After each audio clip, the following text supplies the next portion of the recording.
Google Gemini just released a bunch of brand new updates that are absolutely going to blow your mind because now you can build virtual 3D worlds inside of Gemini, and they just released a brand new tool that actually allows Gemini to control your browser in order to take actions on your behalf. And those are just the first two things. There are actually 5 changes that they released. We're going to dive into all of them in this video so that you know exactly how to increase your productivity with Gemini. Now, the first brand new update is going to be Project Genie right here, and we could see that this is a Google Labs experiment. So in order to actually access this, you're going to come over to labs.google.com, you're going to click on Learn More right here, and then from here, you're going to be able to click on Explore Now. Now, what's going to happen from here is you're going to be able to actually create and sketch out your world. For example, if we look at this right here, we could see that you can choose an environment and you could choose character. In addition to that, you could choose what kind of actually view you're going to have, whether it be third person or not. And if you wanted to, you could actually add elements in here. But from here, we could see that we have an environment that's going to be an underwater ocean with lots of coral,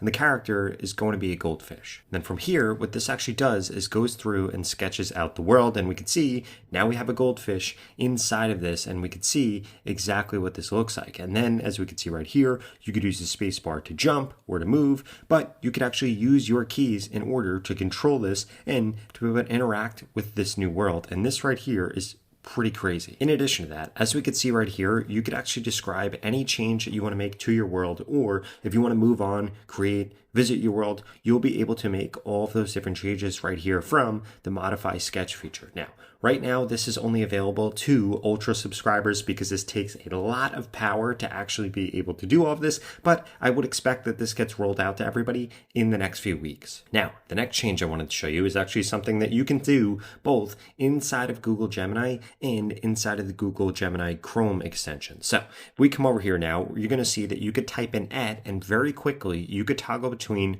all of the different models, and you could toggle between all of your different connected apps straight by just doing that. So if I wanted to send an email to somebody, I would just do @Gmail, and then I would describe my prompt or my task. Or maybe I wanted to come over here and I wanted to do @Calendar and say, do I have any meetings today? What this is going to do is automatically call my calendar and then have that prompt, and you can actually use this in order to call multiple things. So if you wanted to do something that called on your Gmail and your calendar and your Google Tasks, you would actually be able to do that now from inside of here. And we could see that I have to go live from 7 p.m. to 8 p.m. This is on my calendar. We could click on this and see all the different sources, but this is incredibly useful for you being able to call on all these tools. And what makes it even better is you can actually call on them mid-conversation to pull information if you wanted to.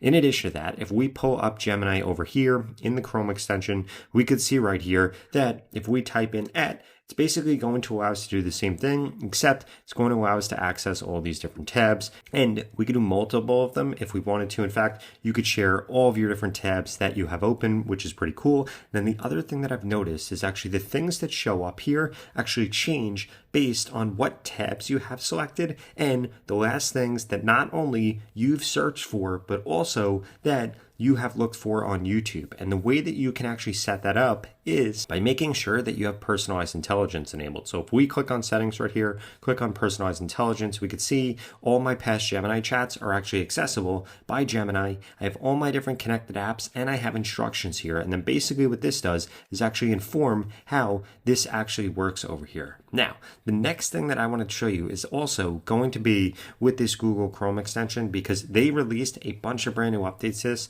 that are pretty crazy. The first thing I want to show you is that you can now click on this in order to go live. And essentially what you could do is get this to walk you through things. For example, let's say that we were over here and we were looking at something like the price of silver right here. We could actually FaceTime with Gemini now. Check this out. I'm just going to click on this right here, and then we're going to go live, and we could see that I could see the current tab. Hey, can you see my current tab? The live price of silver right now is 98 United States dollars and 53 cents. Now, before I get into the rest of the changes that are going to only keep getting crazier and crazier, I wanted to remind you to smash that subscribe button if you want to stay up to date on the latest and greatest changes in AI. I upload videos like this every single day, and you're not going to want to miss them. Now, the way that you can actually use that is not just to see what you have on your screen, but also to help you with support. And it literally knows everything. Let's say that you're on CapCut trying to edit something and you don't know where a specific feature is, you can ask it and it will tell you exactly where that feature is. Or maybe you're stuck trying to do something. Like the other day, I was trying to upload a Chrome extension and I didn't know how to do it. I went live with Gemini and it literally told me in just a few seconds how to do that. Now, in addition to that, if we come over here and we open up a new chat on Gemini right here, what you are going to notice is that we have this new auto right here. So if we click on auto, what this is actually going to do is bring up an automation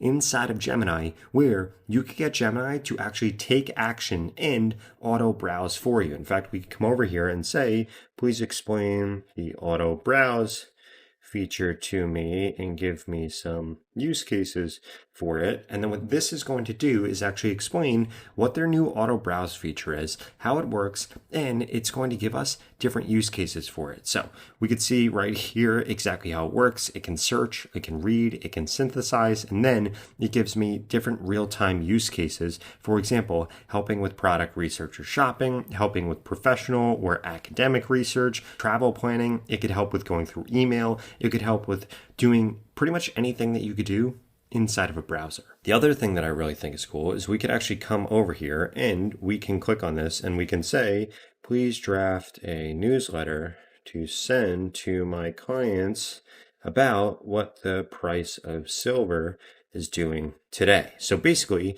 you could do this with a YouTube video open, with a page open, with an article open, with anything open. And now what this is going to do is actually draft up a newsletter for my clients based on whatever I have open here. So let's say that you come across an interesting article or an interesting YouTube video, and you want to turn that into a social media post, or you want to turn that into a newsletter, or you want to turn that into anything. This can actually go through and this can grab all this different information here and then actually create this right here. And look at this. This didn't just take into consideration my current page right here. This also took into consideration different experts on this. For example, Peter Schiff. Now, the next update I wanted to walk you through is actually going to be to another lab. So if we come back over here to labs and we scroll down here and then we're going to click on view all and we're going to click on develop, I am trying to find Stitch. So if I do control find, we can see Stitch right here. And this just got some pretty major upgrades. So now we can see right here that we can connect Stitch and our AI tools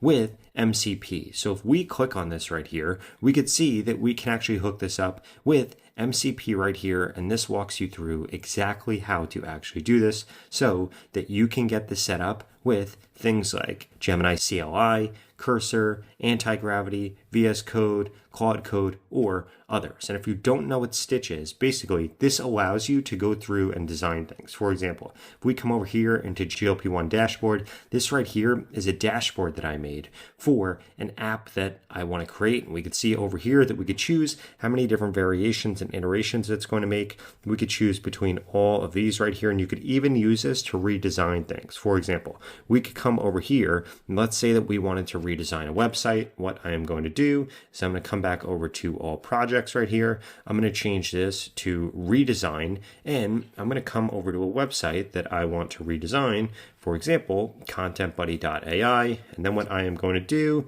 is I am going to take a screenshot of this right here. And then we're going to upload this over into Stitch, and we're going to say, please redesign this landing page to help make it look more professional. Say I want a dark theme. And then what this is going to do is actually go through and redesign this right here. And we could choose whether to do this for an app or for a website. But basically, this is now going to use Nano Banana Pro. We can see the original right here. We can move it around if we want to.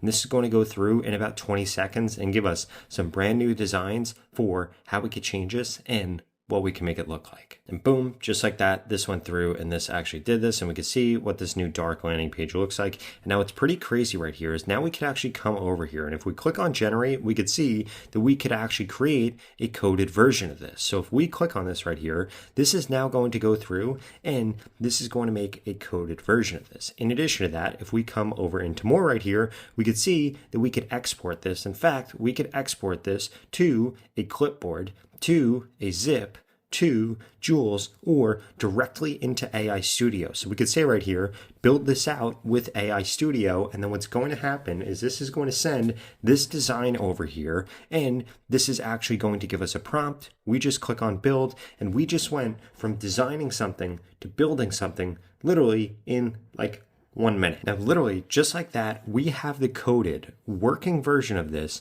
which is absolutely insane. This is going to allow you to build new tools very quickly, to build new apps, build new features, because you can literally go from design to having something coded out in minutes. Now, that last thing that I did want to call out here is if we come over here, we could see that there is a brand new upgrade to Gemini 3 Flash. So it's now going to be the new default model inside of your Gemini app. And essentially what this allows you to have is PhD level reasoning compared to larger models. And it gives you a significant leap in multimodal understanding. So in the past, Flash really wasn't multimodal, but now it's incredibly good at answering questions that involve images, audio, text, and more. In addition to that, you can actually access it by just clicking on fast if you're inside of Gemini or by specifically selecting this. And I actually just went through and upgraded all of my AI apps to use Gemini 3 Flash because it's very cheap, it's multimodal, and it's really fast compared to every other tool. Now, if you enjoyed this video, I would strongly suggest you check out this video right here that walks you through a bunch of other changes that you can now do with Google Gemini. Sound interesting? Check it out right here.